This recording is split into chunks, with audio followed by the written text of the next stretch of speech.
They were the perfect family in the perfect house. But behind those white walls was a secret that would explode into bloodshed. This isn't fiction.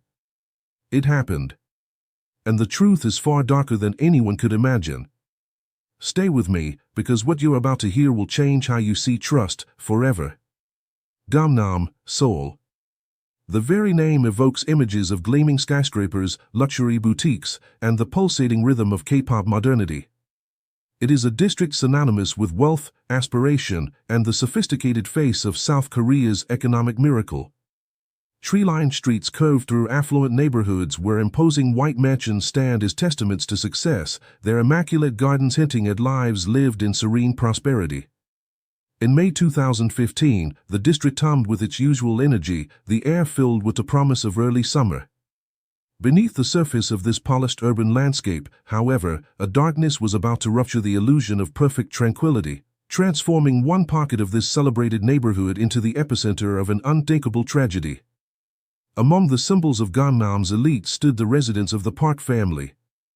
More than just brick and mortar, their mansion was an emblem of achievement and familial harmony, a place known to neighbors for its warm lights and the frequent echo of children's laughter spilling out into the quiet evenings. The Parks were regarded as a prominent, respected family, their lives seemingly untouched by the struggles that might afflict others.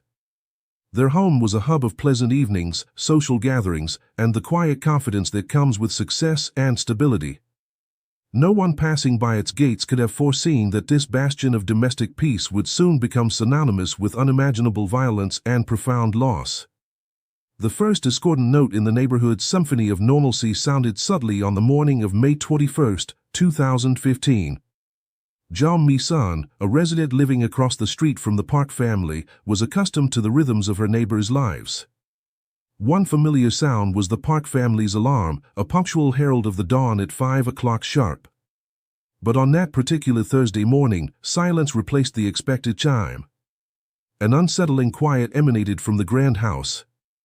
Jeong initially dismissed her unease, attributing it perhaps to a simple oversight or a deviation from routine, wanting to respect the family's privacy. Yet, as the morning wore on and the sun climbed higher, casting stronger light on the silent facade, her vague curiosity sharpened into genuine anxiety. The mansion remained unnervingly still. The windows, usually open to the burgeoning day, were firmly shut. The security lights, typically switched off during daylight hours, remained extinguished, adding to the sense of abandonment. The usual signs of life, the cheerful sounds of the Park children, the familiar glow from the kitchen as breakfast was prepared, were conspicuously absent. The silence wasn't peaceful, it felt heavy, expectant, raw. The lack of movement, the drawn curtains, the uncharacteristic stillness, it all contributed to a growing dread within Jeong Mi-sun.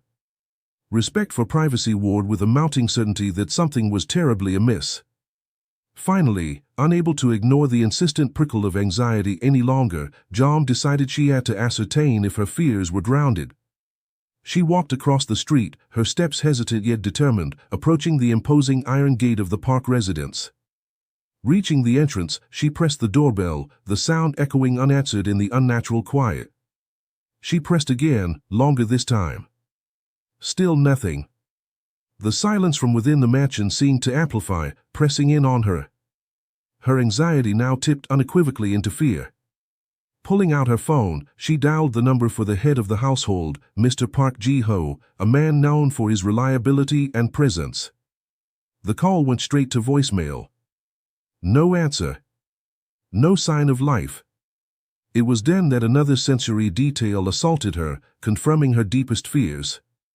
A faint, yet distinctly foul odor drifted on the air, seemingly emanating from the Park property. It was a sickeningly sweet, metallic smell that made her recoil instinctively, covering her nose and mouth. There was no longer any room for doubt or rationalization. Whatever had happened inside that house was not merely unusual, it was horrific. Overcome by the smell and the terrifying implications of the silence, Jeong Mi-sun immediately contacted the authorities, reporting her observations and the deeply disturbing odor permeating the air around the mansion. The arrival of the police brought a semblance of official procedure to the unnerving scene, yet the initial findings only deepened the mystery. Approaching the large front door, the officers noted something profoundly strange. It was unlocked. There were no signs of forced entry, no splintered wood or broken locks to suggest a violent intrusion. This detail was immediately flagged as unusual for such a security-conscious residence in an affluent area. With caution, the officers announced their presence and pushed the unlocked door open, stepping across the threshold into the Park family home. The immediate sensation was overwhelming. A pungent, unmistakable stench of blood hung heavy in the air, thick and cloying, assaulting their senses the moment they entered. It was a smell that spoke instantly and unequivocally of violence. Yet, the sight that greeted them on the first floor presented a baffling contradiction. The living room, while slightly disheveled as if from ordinary use, showed no obvious signs of a struggle. Furniture was largely in place, objects appeared undisturbed. There was an eerie tidiness that seemed utterly inconsistent with the pervasive odor of bloodshed. The silence within the house felt different now, not just quiet, but the profound stillness of death, punctuated only by the officers' cautious movements and the heavy air thick with unspoken horror. The initial moments inside the mansion offered only chilling hints of the horror that had unfolded.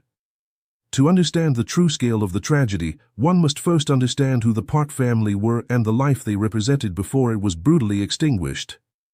The initial moments inside the mansion offered only chilling hints of the horror that had unfolded. To understand the true scale of the tragedy, one must first understand who the Park family were and the life they represented before it was brutally extinguished. Before the bloodstains and the silence, the Park name resonated within the affluent enclaves of Gangnam as a byword for success, harmony, and the envied heights of South Korean prosperity. They were not merely wealthy, they were perceived as a pillar of the community, a model family whose lives seemed to exemplify the perfect blend of professional achievement, cultural sophistication, and tight-knit familial bonds. In a district where luxury mansions flashed bright lights reflecting immense prosperity, the Park stood out, admired and perhaps even envied, as the embodiment of an ideal. At the head of this seemingly charmed household was Park Ji-ho, 47 years old at the time of his death. He was a formidable figure in Seoul's demanding construction industry, a renowned businessman who had carved out a significant reputation.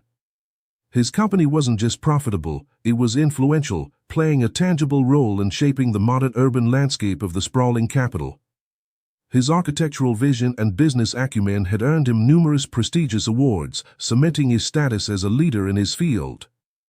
Beyond his professional success, Park Ji-ho cultivated an image of dedication and wisdom. Colleagues saw him as an ideal collaborator, someone whose integrity and insight made him a sought-after partner. Within the Gangnam community, he was more than just a resident, he was regarded as a pillar, a man whose presence lent stability and prestige to the neighborhood. Complementing Park Ji-ho's business prowess was his wife, Kim Soo-jin, aged 45. She was far more than just the dependable spouse of a successful man, she was a respected figure in her own right, known for her artistic sensibility and unwavering passion. Kim Soo-jin had founded an influential arts center in Seoul, a testament to her dedication to nurturing creative talent. She was deeply devoted to her students, known for her consideration and encouragement. Her center became a vital hub, not only fostering the talents of future artists but also creating strong connections between contemporary expression and Korea's rich traditional culture. This commitment to the arts, combined with her role within the family, established Kim Soo-jin as a respected, modern woman who gracefully balanced cultural contribution with devotion to her husband and children. The individual successes of both Park Ji-ho and Kim Soo-jin undoubtedly contributed to the family's high profile, drawing considerable attention. However, what truly set the Park family apart in the eyes of their community was the apparent strength and warmth of their internal bonds. Theirs was not just a household of successful individuals, but a cohesive family unit radiating affection and mutual support. This unit included 3 children who seemed poised to follow in their parents' accomplished footsteps. The eldest was Park Min-jun, a promising 17-year-old who clearly inherited his father's sharp intellect and perceptive nature. He was a standout student, consistently at the forefront of school activities, excelling not just academically but also athletically as an accomplished track and field competitor. His ambitions were clear. He dreamed of studying business administration, likely in the United States, with the ultimate goal of one day taking over the thriving family business. Following him was the second daughter, Park Hye-jin, who at just 14 years old was already demonstrating a powerful artistic passion inherited directly from her mother. She was actively involved in the art scene, frequently participating in concerts and art competitions. Her work, noted for its emotional depth and originality, consistently captured attention, marking her as a young talent with significant potential.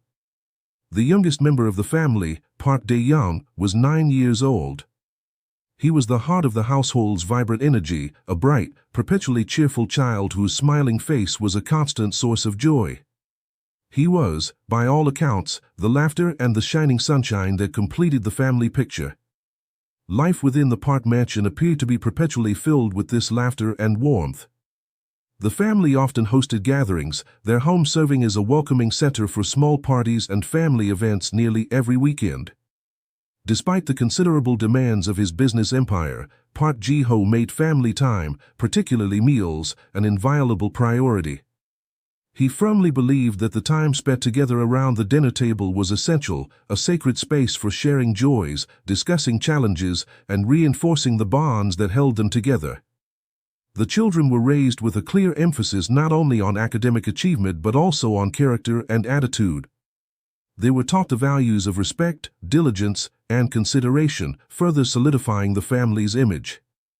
To many observers, the Park family was not just successful, they were the blueprint for an ideal family structure in modern Korean society.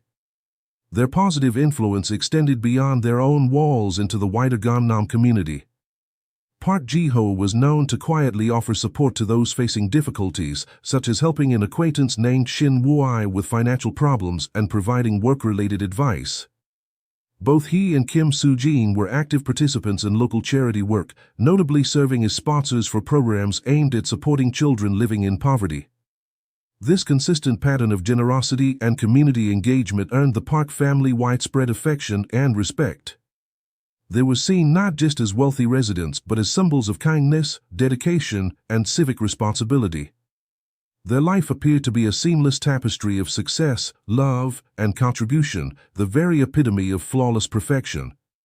They were a rich, accomplished, close-knit, and loving family, seemingly shielded from the harsh realities that could afflict others.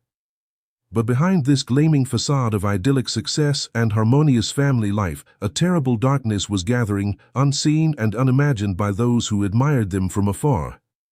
The very success and visibility that made them symbols of aspiration may have inadvertently cultivated hidden currents of jealousy and greed among those on the periphery. This image of perfection and harmony made the events that unfolded within their luxurious mansion all the more shocking and incomprehensible. The contrast between their celebrated lives and the gruesome reality discovered by police painted a chilling picture of hidden darkness. This image of perfection and harmony made the events that unfolded within their luxurious mansion all the more shocking and incomprehensible. The contrast between their celebrated lives and the gruesome reality discovered by police painted a chilling picture of hidden darkness, a darkness that became horrifyingly tangible the moment investigators ascended the stairs from the eerily pristine ground floor. While the lower level, with its tidy furniture and untouched valuables, offered a baffling sense of normalcy despite the pervasive scent of blood, the second floor instantly plunged the responding officers into a visceral nightmare. The very air seemed to change, growing heavy and cold as they moved from the relative brightness below into a dark, oppressive hallway leading to the family's private quarters. Faint light filtered through gaps in curtains, doing little to dispel the glow, catching instead the unsettling sheen of something wet and dark staining the walls and floor. The oppressive silence that had settled over the house felt most profound here, broken only by the cautious footsteps of the team and the grim task ahead. Acting with professional decorum despite the palpable tension, the police team began opening the doors leading off the hallway, their hearts heavy with foreboding. The first door they approached led into the master bedroom, the sanctuary of Park Ji-ho and Kim Soo-jin. What lay within shattered any remaining hope of a less dreadful explanation for the silence. The couple lay on their bed, not in peaceful slumber, but locked in a final, terrible stillness from which they would never awaken. The scene was one of unimaginable brutality. Both faces were obscured, covered in blood, making immediate identification difficult. Devastating wounds, evidence of extreme violence likely inflicted with a blunt object, were visible, concentrated around their heads and necks. In a poignant, heartbreaking detail, Park Ji-ho's hand was outstretched, as if in a last, futile attempt to shield or reach for his wife. It was a gesture frozen in time, a testament to a final moment of consciousness overwhelmed by the attacker's pitiless ferocity. The peace of the room was grotesquely violated, replaced by the chilling silence of death and the stark evidence of a savage assault. Moving from the master bedroom, the investigators proceeded to the room of the eldest son, 17-year-old Park Min-jun. The horror continued unabated. Upon entering, they found the teenager collapsed on the floor beside his bed. His eyes were wide open, fixed in an expression that seemed caught somewhere between disbelief and the dawning horror of his final moments, as if witnessing an unbelievable nightmare unfold.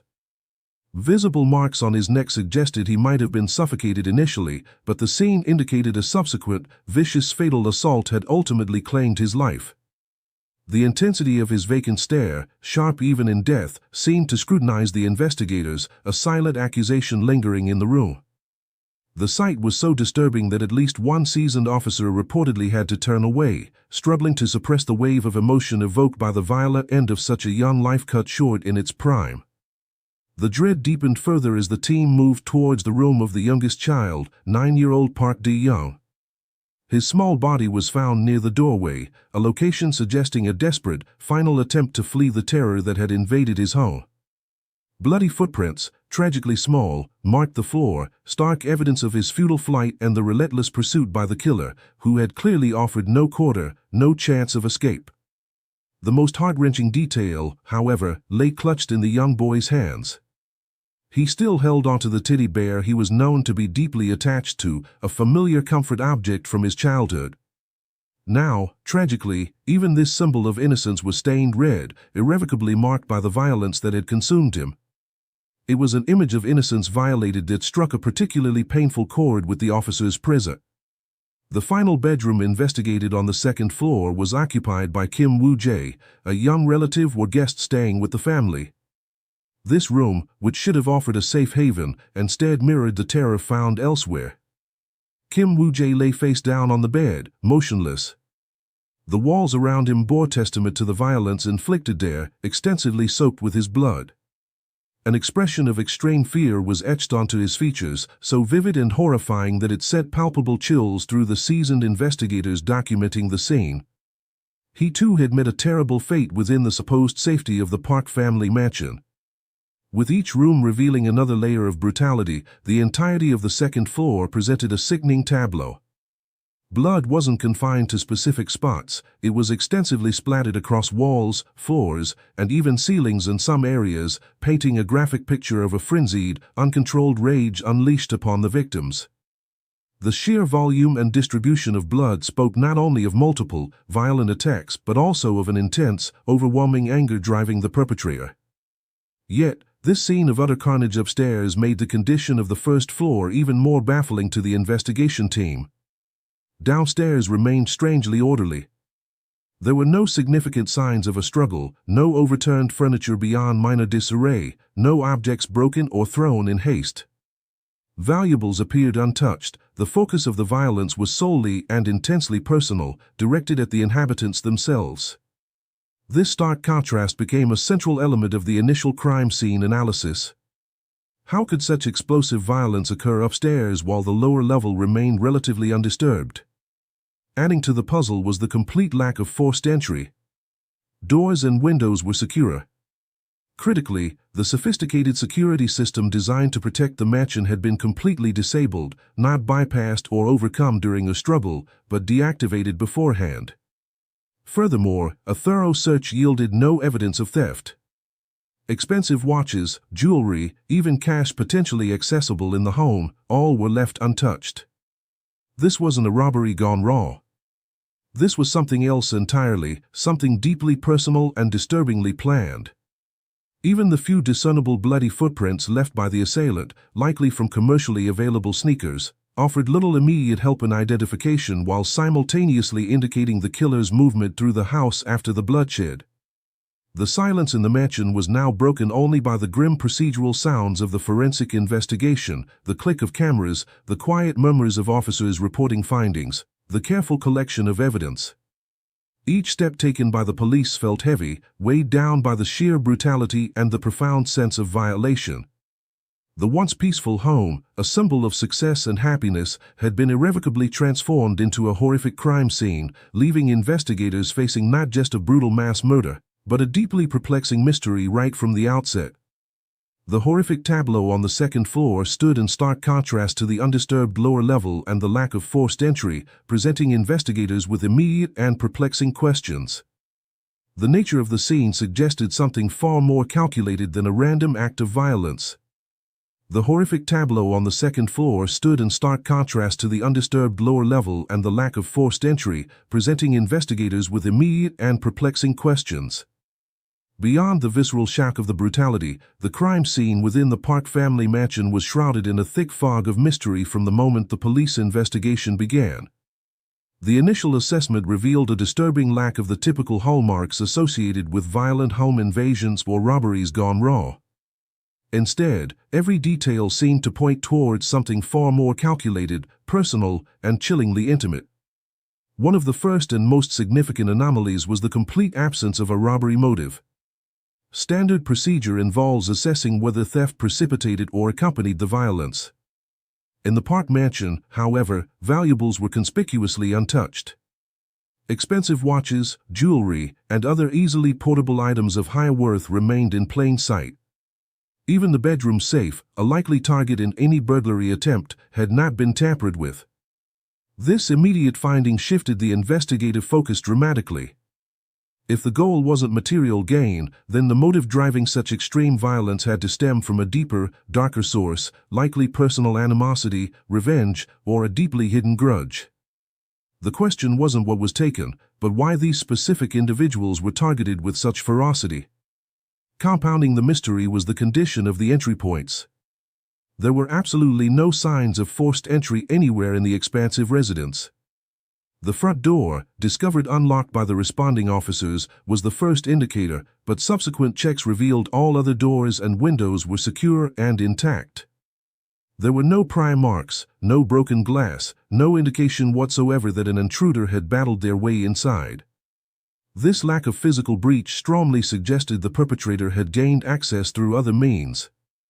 Perhaps they possessed a key, were known to the family and let inside willingly earlier in the evening, or possessed specific knowledge allowing them to circumvent the entrances without leaving a trace. Any of these possibilities pointed away from a random attacker and towards someone familiar with the property and potentially its occupants. Perhaps the most telling piece of initial evidence pointing towards premeditation and insider knowledge was the state of the mansion's sophisticated security system. It wasn't simply damaged or bypassed. Subsequent analysis revealed it had been completely and expertly disabled before the estimated time of the murders. Disabling such a system typically requires specific knowledge of its operation, including codes, wiring, or override procedures. This wasn't the act of an opportunistic burglar smashing a control panel. It was a deliberate, careful action taken by someone who understood the home's defenses and knew precisely how to neutralize them without triggering an alarm that might have alerted neighbors or authorities. This single act strongly implied the perpetrator had intimate familiarity with the mansion's layout and security protocols, significantly narrowing the pool of potential suspects to those who might possess such privileged information. The meticulous nature of the crime extended beyond the entry and security system. Analysis of the crime scene itself, despite the chaotic bloodshed upstairs, revealed patterns suggesting methodical execution rather than impulsive rage. The absence of significant fingerprints on door handles, furniture, or other surfaces the attacker would have inevitably touched indicated the consistent use of gloves throughout the commission of the crime. This level of forensic awareness is a hallmark of careful planning, aimed specifically at thwarting identification. Furthermore, the sequence of the attacks appeared systematic. Forensic examination and bloodstain pattern analysis suggested that Park Ji-ho and Kim Soo-jin in the master bedroom were likely attacked first. The violence then spread sequentially to the rooms of the other family members located on the same floor. This ordered progression, moving deliberately from one victim to the next, contrasted sharply with the panicked, random violence often seen in crimes of passion or interrupted burglaries. It bespoke a chilling level of control and calculation on the part of the perpetrator.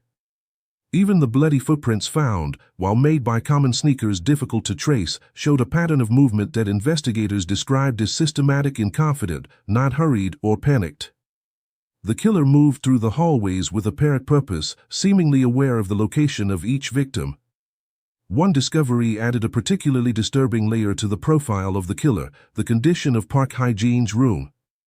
While the rest of the second floor bore witness to horrific violence, the room belonging to the 14-year-old daughter was found completely untouched, clean and tidy, with no signs that the intruder had even attempted to enter. The significance of this was profound, as investigators quickly confirmed that Park Hye-jin was not home on the night of the murders. She was known to be studying abroad in Japan at the time. The fact that her room was bypassed suggested the killer possessed specific, up-to-the-minute knowledge of the family's movements and knew she wouldn't be there. This wasn't just general familiarity, it implied intimate awareness of the family's current circumstances, knowledge most likely held only by family members or extremely close associates. Taken together, these initial findings painted a deeply unsettling picture. The absence of forced entry, the disabled security system, the lack of robbery motive, the meticulous use of gloves, the systematic targeting of victims present in the house, and the specific knowledge of the absent daughter, all these elements converged to strongly indicate that the Park family massacre was not a random act of violence by an outsider. Instead, the evidence pointed overwhelmingly towards a premeditated, carefully planned attack executed by someone who knew the family intimately, understood their home's vulnerabilities, and harbored a motive powerful enough to fuel such devastating brutality. The investigation, barely hours old, had already shifted from seeking an unknown intruder to confronting the horrifying possibility of betrayal from within. With robbery ruled out and strong indications of insider knowledge, the investigation inevitably turned towards those who knew the Park family best.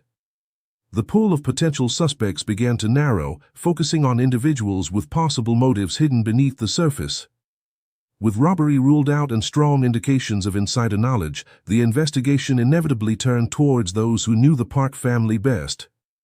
The chilling realization that the killer was likely someone intimately familiar with the Parks shifted the focus of the police investigation inwards, away from the possibility of a random intruder and towards the complex web of relationships surrounding the victims. Standard investigative procedure dictated a meticulous review of everyone within the family's orbit: relatives, friends, current and former employees, business associates, anyone who might possess both the knowledge to bypass security and a motive potent enough to drive such brutality. Investigators began the painstaking process of mapping out personal connections, scrutinizing financial transactions, and delicately probing for any underlying conflicts or hidden resentments beneath the surface of the family's polished public image. In the initial stages, the net was cast relatively wide. Detectives explored leads involving individuals known to have had friction with the family patriarch, Park Ji-ho. One such person was a former employee, dismissed from Park's construction company 6 months prior due to misconduct. This individual had reportedly sent several letters containing threats and protests to Park Ji-ho, bitterly criticizing his former boss for not granting him a second chance. The conflict was overt and documented, certainly warranting investigation. Another avenue explored involved one of Park Ji-ho's business partners, who had recently suffered a significant financial setback, losing a valuable contract allegedly due to strategic decisions made by Park's company. This raised the possibility of deep-seated professional resentment boiling over into a vengeful plot. While these leads presented potential motives rooted in grievance, investigators found no direct evidence connecting either the disgruntled employee or the business partner to the specific intricacies of the crime scene, particularly the intimate knowledge required to disable the security system or the lack of forced entry. As these peripheral leads failed to yield concrete connections, the focus of the investigation began to sharpen dramatically onto one individual, Kim Jae-min. At 45 years old, Kim was inextricably linked to the family not just through association, but through blood and marriage. He was Park Ji-ho's brother-in-law, married to Park's younger sister, Park Suk-yeon.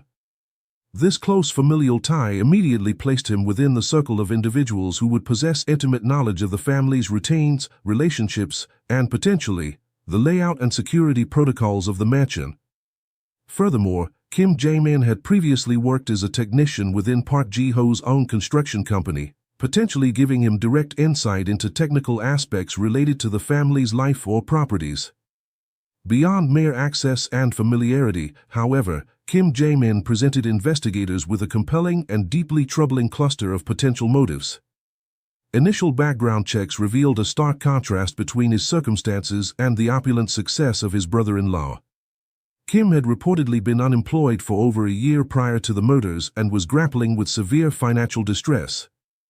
Records uncovered during the investigation documented a disturbing pattern. Kim Jae-min had repeatedly borrowed significant sums of money directly from Park Ji-ho over an extended period, attempting to resolve escalating personal debts. His financial woes weren't minor. They stemmed from significant past failures in stock market investments, which had forced him to leverage his personal assets as collateral.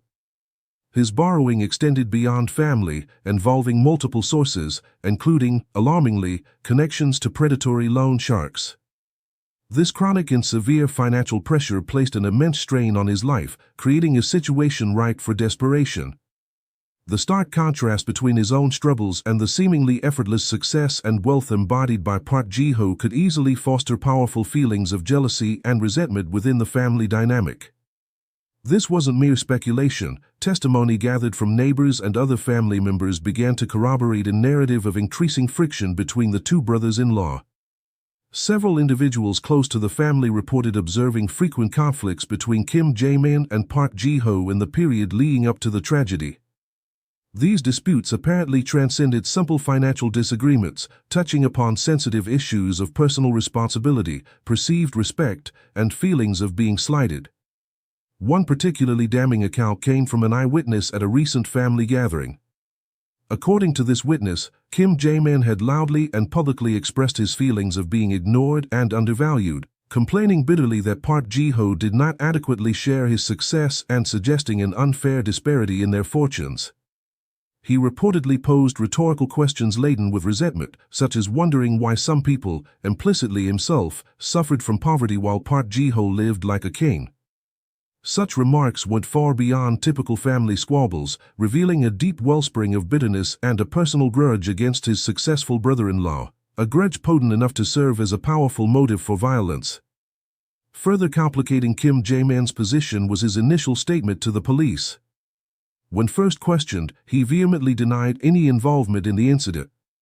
He provided an alibi, claiming he had been at home throughout the entire night of the murders with his wife, Park Suk-yeon. Park Suk-yeon herself corroborated this account, testifying that her husband had never left the house during the critical time frame. However, investigators noted the absence of any independent verification for this alibi. No other witnesses, electronic data, or evidence placed Kim Jae-min definitively at his home. This lack of corroboration immediately raised suspicions. Given Park Suk-yeon's dual loyalty, as Kim's wife and Park Ji-ho's sister, police considered the possibility that the couple might have colluded to create a protective, false alibi. Her overly defensive stance regarding her husband's innocence, even as circumstantial evidence began to mount, further fueled these suspicions. Thus, Kim Jae-min emerged as the prime suspect, embodying a confluence of factors: the insider knowledge afforded by his close family ties, the crushing financial pressure providing a desperate motive, the documented history of personal conflict and expressed resentment towards the primary victim, and a questionable, uncorroborated alibi provided only by his potentially biased wife. The investigation, having meticulously sifted through the family's connections, now zeroed in on the brother-in-law whose life circumstances and troubled relationship with the victim painted the most compelling picture of a potential perpetrator. While motive and opportunity pointed strongly towards Kim Jae-min, circumstantial evidence and testimony alone were not enough. The investigation required concrete proof linking him directly to the horrors inside the Park mansion, proof that would soon emerge from unexpected places. While motive and opportunity pointed strongly towards Kim Jae-min, circumstantial evidence and testimony alone were not enough. The web of suspicion tightening around the brother-in-law demanded more than just motive and opportunity. It required tangible, irrefutable proof linking him directly to the carnage inside the Park family mansion. For weeks following the initial discovery, the investigation grappled with the perpetrator's meticulous efforts to conceal their tracks. The lack of forced entry, the disabled security system, and the absence of fingerprints presented significant hurdles. Yet, fueled by the horrific nature of the crime and the inconsistencies surrounding Kim Jae-min's account, investigators pressed on relentlessly, convinced that somewhere a mistake had been made, a clue overlooked. More than a month after the tragedy shattered the Gangnam neighborhood, their persistence yielded a breakthrough, a discovery that would irrevocably alter the course of the investigation. Acting on mounting suspicions and armed with a court-issued warrant, police conducted a second, more intensive search of Kim Jae-min's residence. They combed through his belongings, storage spaces, and personal effects, meticulously seeking anything that might connect him to the crime scene miles away. In a storage area, perhaps tucked away behind other items, investigators located a pair of sneakers. At first glance, they appeared unremarkable, ordinary athletic shoes, the kind worn by countless individuals, mixed in with other household items. They might easily have been dismissed. However, a closer examination revealed faint, dried, brownish marks staining the soles. Trained eyes recognized the potential significance of these seemingly innocuous stains. The sneakers were carefully collected and immediately dispatched for forensic analysis. The results that came back from the lab were explosive, providing the critical physical link investigators had desperately sought. The dried marks on the soles were confirmed to be blood. Subsequent DNA analysis delivered the stunning confirmation: the blood belonged to the victims. Specifically, the genetic profiles matched that of the patriarch, Park Ji-ho, and his eldest son, Park Min-jun. This was the irrefutable forensic evidence the police needed. It placed footwear belonging to Kim Jae-min, footwear contaminated with the victim's blood, squarely at the scene of the crime, directly contradicting his persistent claims that he had been home all night.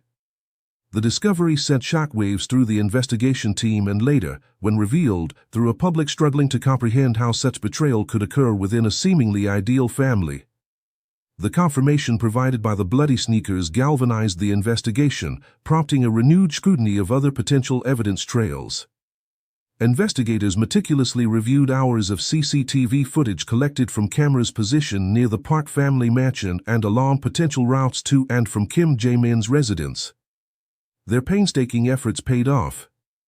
Footage from a convenience store, located not far from the Park mansion, captured a crucial sequence around 11 p.m. on the night before the bodies were discovered. A man, his face partially obscured by a black hoodie and a mask, was recorded entering the store and making a series of highly suspicious purchases. The items bought were chillingly specific: a pair of rubber gloves, a small flashlight, and, most damningly, a length of metal pipe, consistent with the type of blunt object forensic pathologists believed was used as the murder weapon. While the mask and hood obscured facial features, the man's build, gait, and general appearance bore a strong resemblance to Kim Jae-min. The combination of items purchased, gloves to prevent fingerprints, a flashlight for navigating in the dark, and a potential weapon, painted a disturbing picture of premeditation. The convenience store employee who served the man recalled his demeanor as strangely laid-back yet eerie, leaving a lasting impression. This CCTV footage provided powerful corroborating evidence, suggesting Kim Jae-min had not only been near the scene but had actively acquired tools consistent with carrying out the meticulously planned attack shortly before it occurred. Armed with the DNA evidence from the sneakers and the incriminating CCTV footage, the police had a formidable case. However, they opted for a strategic pause before making an arrest. Instead of immediate confrontation, they initiated covert surveillance on Kim Jae-min, hoping to observe his behavior, gather further intelligence, or perhaps even catch him in a mistake that would reveal more about his state of mind or potential accomplices. His phone calls were monitored, his financial transactions tracked, and his daily movements discreetly observed. For weeks, Kim Jae-min maintained an outward appearance of normalcy, sticking to his routine, seemingly unaware of the net closing around him. But the pressure of maintaining his facade, combined with the knowledge of his own guilt, eventually led to a critical error in judgment. One night, under the cloak of darkness, the surveillance team witnessed suspicious activity in the backyard of Kim Jae-min's home. A dim light flickered, revealing Kim Jae-min furtively burning papers and other materials in an old iron brazier. His actions were hasty, his demeanor anxious as he glanced around, clearly attempting to destroy something without being noticed. This act of destruction could not be ignored. After Kim retreated inside, investigators moved in carefully to collect the remaining ashes and charred fragments from the brazier. The analysis of these remnants provided the final, crucial pieces of the puzzle. Among the ashes, technicians were able to recover partially burned documents. These papers were directly linked to the investigation. Some contained details of Park Ji-ho's financial assets, while others were explicit records of Kim Jae-min's own substantial debts.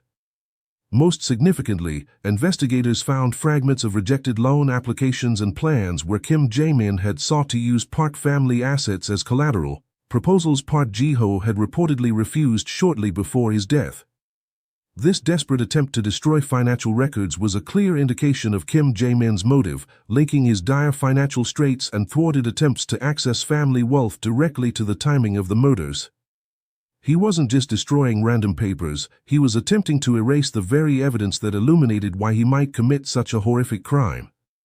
The convergence of these key discoveries, the definitive DNA match on the sneakers placing his footwear at the scene, the damning CCTV footage showing his pre-crime preparations, and his observed, desperate attempt to destroy documents proving his financial motive, constructed an overwhelming, multi-layered case against Kim Jae-min. Each piece of evidence systematically dismantled his alibi and exposed the lies behind his denials. Armed with irrefutable physical and circumstantial evidence, the bloody sneakers, the incriminating footage, the desperate attempt to destroy records, the investigators finally had the leverage they needed. The stage was set for the final confrontation with Kim Jae-min, a confrontation that would peel back the last layers of denial. Armed with irrefutable physical and circumstantial evidence, the bloody sneakers, the incriminating footage, the desperate attempt to destroy records, the investigators finally had the leverage they needed. The web of suspicion, woven from financial desperation, simmering resentment, and a flimsy alibi, had tightened irrevocably around Kim Jae-min. The stage was set for the final confrontation, a moment where the weight of the accumulated proof would be brought to bear upon the prime suspect, forcing him to confront the reality of his actions.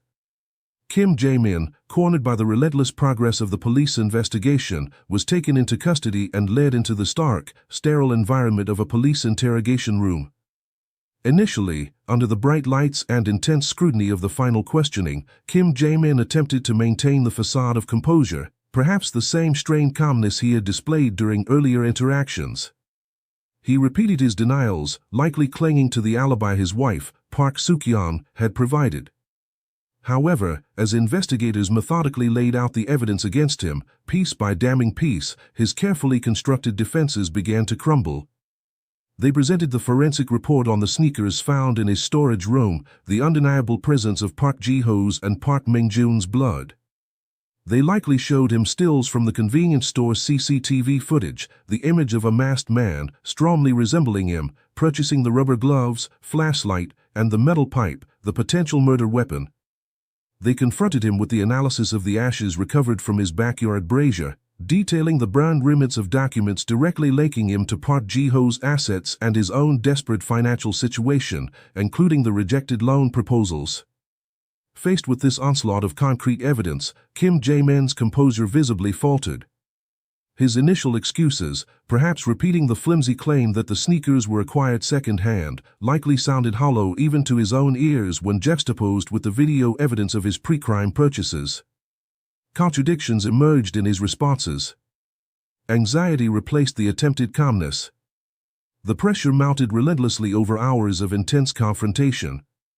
The sheer weight of the evidence, combined with the psychological strain of maintaining his innocence, finally proved too much. Kim Jae-min broke. In a moment that marked the definitive resolution of the core mystery, he confessed. The brother-in-law, the man who had benefited from the family's generosity, the individual entrusted with intimate knowledge of their lives, admitted to the premeditated murder of Park Ji-ho, Kim Soo-jin, Park Min-jun, Park Dae-yeon, and Kim Woo-jae. He recounted the chilling details of the meticulously planned attack, confirming the investigators' suspicions about the disabled security system and the systematic nature of the killings carried out late at night when he knew he wouldn't be disturbed. But the confession went far beyond a mere admission of guilt. As Kim Jae-min unburdened himself, the true, complex, and deeply disturbing tapestry of his motives began to unravel, revealing a psyche consumed by far more than simple financial desperation. The words he unleashed reportedly sent chills down the spines of the seasoned investigators listening. While financial problems were undoubtedly a significant stressor, they were merely the surface layer of a much deeper, long-festering malignancy of resentment and perceived injustice. He spoke of feeling profoundly neglected and marginalized within the extended Park family structure for many years. He articulated a powerful sense of oppression, specifically directed at his brother-in-law, Park Ji-ho. And Kim Jae-min's distorted perception, Park Ji-ho wasn't just successful, he was a constant, looming presence that actively looked down on him, judged his failures, and, crucially, blocked his path to financial recovery and personal validation. Every success Park Ji-ho achieved seemingly cast Kim Jae-min further into shadow, intensifying his feelings of inadequacy and fueling a corrosive jealousy. This wasn't just about envy of wealth, it was rooted in a profound inferiority complex. Park Ji-ho represented everything Kim Jae-min felt he was not: wealthy, respected, the head of a model family, a pillar of the community. Kim Jae-min, struggling with debt and unemployment after his own professional failures, saw himself as trapped, perpetually struggling in the shadow of his brother-in-law's brilliance. He interpreted Park Ji-ho's actions and words through this bitter lens. Even perceived gestures of help or advice, like the incident recalled from a family gathering where Park Ji-ho reportedly told him to stand up for yourself instead of expecting constant help, were twisted in Kim Jae-min's mind into condescending judgments, further stoking the fires of his resentment. He felt perpetually viewed through the eyes of a failure. His confession revealed that this accumulated bitterness, this potent cocktail of jealousy, perceived oppression, and profound feelings of inadequacy, had festered for years. The murders were not portrayed as a sudden, impulsive act driven solely by immediate financial need, but rather as the catastrophic explosion of this long-suppressed rage. He felt his way of escape was blocked, particularly by Park Ji-ho's refusal to allow him to leverage family assets for his debts. This refusal, likely seen by Park Ji-ho as a necessary boundary or tough love, was perceived by Kim Jae-min as the final act of oppression, the ultimate confirmation that his brother-in-law stood deliberately in the way of his salvation. The crime, therefore, emerged in his confession as a twisted attempt to reclaim power, to lash out against the perceived source of his humiliation and failure. It was a horrifying act of destruction aimed not just at acquiring wealth, which he didn't even attempt to take after the murders, but at obliterating the figure who embodied his own sense of inadequacy. In his warped logic, destroying Park Ji-ho and his family was perhaps seen as a way to prove something about his own life, a desperate and ultimately self-destructive act born from profound psychological distress. He seemed caught in a confusing desire to free himself through the annihilation of those he envied and resented most. While Kim Jae-min's confession focused on his own perceived grievances, the investigation also briefly considered the potential, albeit unproven, role of his wife, Park Suk-yeon. Earlier testimony had hinted at her own possible dissatisfaction with her brother Park Ji-ho's control over family finances following their parents' death. While there was no evidence she participated in or knew about the plan, her initial staunch defense of her husband and corroboration of his false alibi raised questions about whether her own latent resentments might have made her subconsciously complicit or willfully blind to her husband's increasingly desperate state and dark intentions. However, the primary motive force driving the tragedy, as revealed in the confession, stemmed directly from Kim Jae-min's own tortured psyche. With Kim Jae-min's chilling confession, the who and why of the Park family massacre were finally laid bare.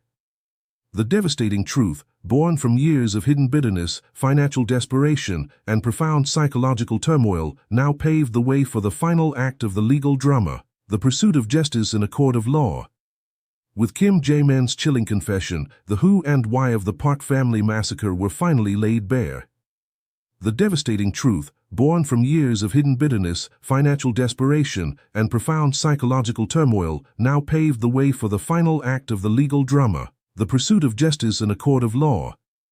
More than 2 years after the horrific discoveries first shocked the nation, the trial of Kim Jae-min commenced, marking a somber milestone in the aftermath of the tragedy. This wasn't merely a legal proceeding, it became a focal point for public grief, anger, and a desperate need for accountability. A stage where the painful contrast between the Park family's luminous public image and the darkness that consumed them would be formally examined. The courtroom was heavy with anticipation and sorrow. Day after day, it filled with neighbors who had once shared pleasantries with the Parks, former colleagues, members of the extended family grappling with the incomprehensible betrayal, and members of the press corps reporting on a case that had gripped the public imagination. All eyes were fixed on the man standing accused, Kim Jae-min. The contrast between the figure he presented now and any lingering image of a perhaps once refined, if struggling, family member was stark. Gone was any semblance of composure. In its place were the reported heavy steps, unfocused eyes, and sour countenance of a man burdened by the weight of his actions and the scrutiny of the world. His presence in the dock served as a visceral symbol of the tragedy, the trusted insider revealed as the agent of destruction. The prosecution methodically constructed its case, presenting the wealth of evidence meticulously gathered over the prolonged investigation. The narrative they presented was one of cold, calculated premeditation, non-impulsive violence. Key pieces of physical evidence formed the backbone of their argument: the pair of sneakers found hidden in Kim Jae-min's storage, bearing the dried bloodstains confirmed by DNA analysis to belong to Park Ji-ho and Park Min-jun, placing him unequivocally at the crime scene. They presented the damning CCTV footage from the nearby convenience store, capturing the accused purchasing the very tools, rubber gloves, flashlight, metal pipe, consistent with a planned nocturnal assault, mere hours before the murders were believed to have occurred.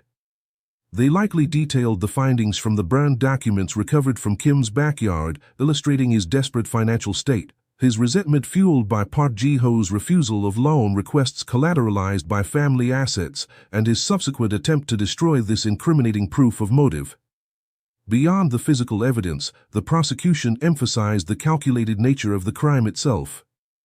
They highlighted the disabled security system, requiring insider knowledge, the lack of forced entry, the use of gloves to avoid leaving fingerprints, and the systematic, room-by-room targeting of the victims present in the house while pointedly sparing the room of the absent daughter, Park Hye-jin.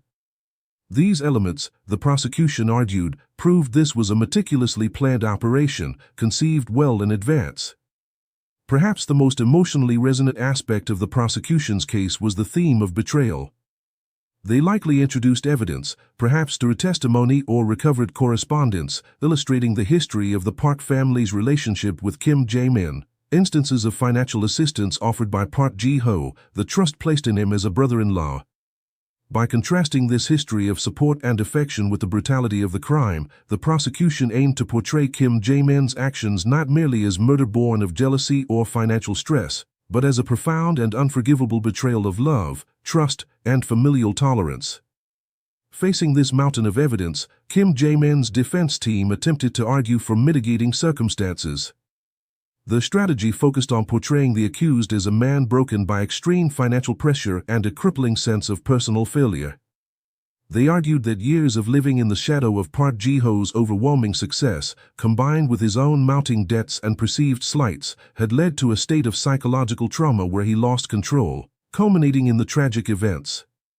They appealed for leniency, framing the murders not as cold-blooded killing, but as the catastrophic outcome of long-term frustration and unbearable stress.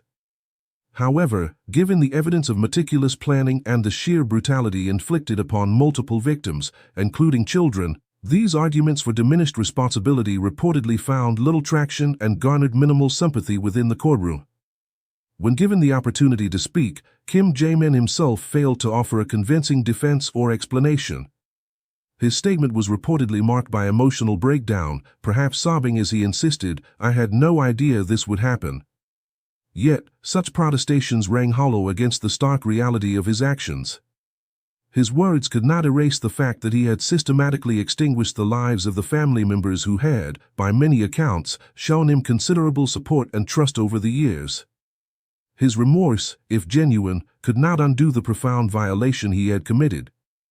After all arguments were heard and the evidence weighed, the trial reached its inevitable conclusion. The judges delivered the verdict. Kim Jae-min was found guilty of the premeditated murders of Park Ji-ho, Kim Soo-jin, Park Men-jun, Park Dae-yeon, and Kim Woo-jae. The sentence handed down was life imprisonment, ensuring he would spend the remainder of his days behind bars, held accountable for the devastation he had wrought. The verdict represented a formal delivery of justice, a societal affirmation that such acts carry the gravest consequences. Yet, it was also a profoundly tragic moment, marking the final downfall of a man consumed and ultimately destroyed by his own internal demons, jealousy, inadequacy, and resentment. The life sentence served not only as a punishment for Kim Jae-min but also as a somber lesson broadcast to the wider society about the potential for darkness within seemingly normal families and the catastrophic consequences when internal conflicts fester unresolved. For the surviving relatives and the community that had admired the Park family, the verdict offered a measure of legal closure but could do little to erase the deep scars of pain and loss left by the tragedy. While the gavel's fall marked the legal conclusion for Kim Jae-min, the story did not end there. For one member of the Park family, the verdict was merely a milestone in a long, arduous journey through unimaginable grief and the challenge of rebuilding a shattered life. While the gavel's fall marked the legal conclusion for Kim Jae-min, the story did not end there. The ripples of the tragedy extended far beyond the courtroom walls, forever altering the lives of those left behind. For one member of the Park family, the verdict was merely a milestone in a long, arduous journey through unimaginable grief and the challenge of rebuilding a shattered life. Park Hye-jin, the second daughter, became the sole immediate survivor of the massacre, spared only by the geographical distance separating her from her family on that fateful night. The weight of that survival, however, would prove immense. Studying abroad as an exchange student in Japan, living the life of a promising young artist following in her mother's footsteps, Park Hye-jin was worlds away when the horror unfolded in the family's Gangnam mansion. The news reached her via a devastating phone call, a message delivering a reality so brutal, so incomprehensible, it initially failed to register. Disbelief likely gave way to a tidal wave of shock, then a hollow, numbing emptiness. The frantic flight back to Korea was undoubtedly filled with a confusing maelstrom of emotions, perhaps clinging to fragments of hope against the stark reports, her mind replaying cherished memories of her parents and siblings, memories that now served only to amplify the dawning, unbearable pain. How could the family she knew, filled with so much love, laughter, and promise, simply cease to exist overnight, torn apart by violence inflicted by someone they trusted, her own uncle? Returning home meant confronting the terrible truth head-on. The once warm and welcoming mansion was now a sealed crime scene, a place irrevocably tainted by death. Faced with this horrific reality, anger mingled with an overwhelming, irrational guilt. The insidious question of what if began to haunt her. What if she hadn't been in Japan? What if she had been there alongside her family? Could her presence have somehow altered the tragic outcome? The thought, "they were there but I wasn't," became a whispered, self-reproaching refrain, a tormenting loop with no logical answer but immense emotional weight. This survivor's guilt became a heavy cloak she couldn't easily shed. The ensuing months plunged Park Hye-jin into a seemingly endless nightmare, both waking and sleeping. Sleep offered little respite, frequently disturbed by horrific nightmares where the safe, cozy image of her home morphed into the bloody reality of the crime scene. She reportedly saw visions of her father, Park Ji-ho, reaching out with bloodied hands, her mother, Kim Soo-jin, gazing at her with eyes full of profound sadness, dream figures seeming to echo her own misplaced guilt, blaming her for her absence. Even waking hours were plagued by intrusive thoughts and perceived hallucinations. The transcript mentions hearing the phantom breathing of the killer, a sign of the deep psychological trauma and persistent fear that lingered long after Kim Jae-min was imprisoned. The knowledge that the perpetrator was behind bars did little to erase the terror imprinted on her psyche. Adding to the psychological burden was the complex reality of her inheritance. As the sole survivor, Park Hye-jin inherited the entirety of her family's considerable legacy, the wealth, the properties, the symbols of their success. But this inheritance felt less like a comfort and more like a constant, agonizing reminder of her profound loss. Her mother's artwork, her father's prestigious awards, the very mansion itself, now feeling like a tomb rather than a home, each object was a fragment of a life violently ripped away, a painful echo of what could no longer be. Society, too, would not leave her in peace. Public attention, though often sympathetic, brought intense scrutiny. There was curiosity about how this young woman, thrust into unimaginable circumstances, would manage her family's affairs and legacy. Even well-meaning expressions of compassion could sometimes feel like a heavy burden, highlighting her status as the lone survivor of a notorious tragedy. She wrestled with fundamental questions about her own existence. Should she live on for them, carrying the weight of their memory? Or would she inevitably crumble under the weight of the tragedy? The initial period was marked by profound darkness. Park Hye-jin fell into a deep depression, isolating herself in her room, reportedly refusing contact even with her closest friends. The warm memories of her family, once a source of comfort, now felt like knives twisting in her heart. She felt alienated, adrift, unsure of her own identity outside the context of the family unit that no longer existed. Embarking on psychological counseling was an arduous process. Simply recounting the events, even talking about the day she received the news, was an immense challenge. Progress was slow, painstaking. Yet, through continued therapy and immense personal effort, she gradually began to process the layers of pain, the grief, the guilt, the fear. A crucial step was reaching the understanding, intellectually and eventually emotionally, that she bore no responsibility for her uncle's horrific actions. Her survival was not an unfair twist of fate but a chance, however harrowing, to continue living. This realization became a catalyst for change. Despite the overwhelming pain, Park Hye-jin made a conscious decision not to be defined solely by the tragedy. She chose not just to survive, but to find a way to live with purpose, channeling her grief into a force for positive action. She returned to college, determined to complete her studies, perhaps finding a semblance of normalcy and structure in academic pursuits. More significantly, she began to dedicate her life to social activism, focusing specifically on preventing similar tragedies by supporting vulnerable families and children. Drawing on her own traumatic experience and perhaps fueled by a desire to ensure no other family endured such preventable horror, Park Hye-jin founded a nonprofit organization reportedly named Light in the Darkness.